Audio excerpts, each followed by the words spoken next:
So the agility sort of drill that I'll be talking about is essentially sort of a lateral movement in volleyball with the hope to block an attacking sort of spike.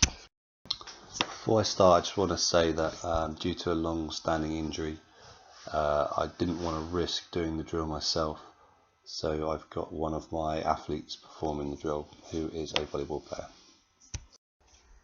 So I'm just going to show you the athlete performing the drill the first time, and we'll talk about it a little bit more.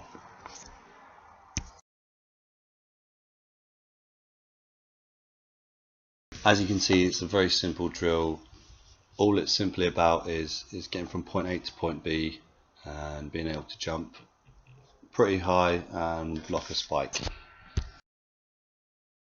So I will admit that I am slightly winging it with this drill the first time anyway. So the athlete came to me and just said, look, there's a skill we've been working on in training. Is there any sort of training we can do for it? So I just said, yeah, let's go for it, and we started doing it. So it's probably got some advantages and disadvantages of doing that, certainly. So I'm going to talk about them as well. I guess the advantage of me not knowing the drill that well is that it was more on him, so it was more of a guided discovery where he had to figure out the solutions to the problems. So I guess the disadvantage of me not being that familiar with the drill is I don't know the context of the movement quite as much. So my thought here is to make him move from point A to point B as quick as possible, with more of an outside push and less of a sort of 90-degree turn to start with. And he does look a little bit quicker between the 2 points, apart from a couple of reps here and there. So my next thought was, why bother turning? Surely it would be a more efficient movement to stay facing the same way and just do a lateral shuffle. So that's what we worked on. We worked on just doing a lateral shuffle, and I think within the context of the drill, he was quicker between the 2 points for sure.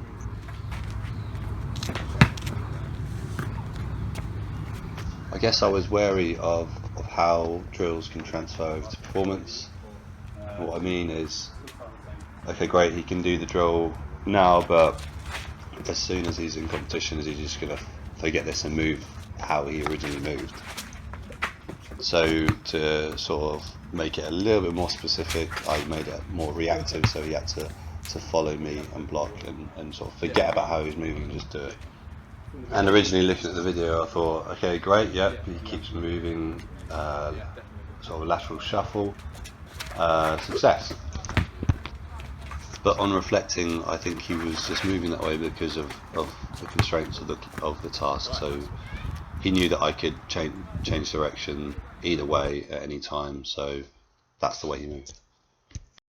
But when you look at competitive volleyball, that's not the way the task is. So it's all about predicting where the opposition's going to go and getting there in enough time to get up early and block the ball. So I guess in that sense the drill wasn't specific, but this clip shows how similar the movement was in the drill to competition.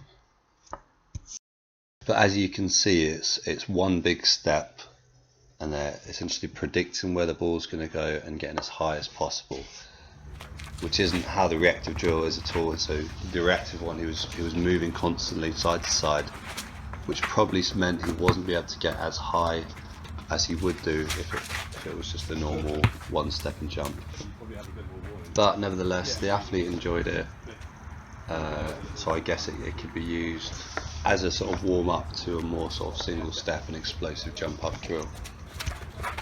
And to be honest, his movement is okay, so I think the biggest development in his blocking skill that he's going to have is his perceptual skill, so predicting where the ball's going based on the movements of his opponents. And I obviously can't practice that with him without more people.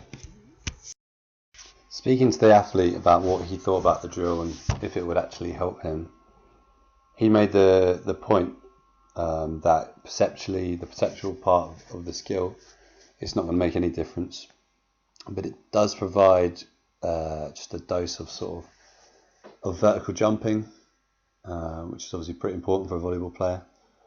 And also he said it will change the way he moves in terms of lateral movement. So he thinks he'll keep doing the shuffle instead of a big 90-degree turn if he doesn't have to.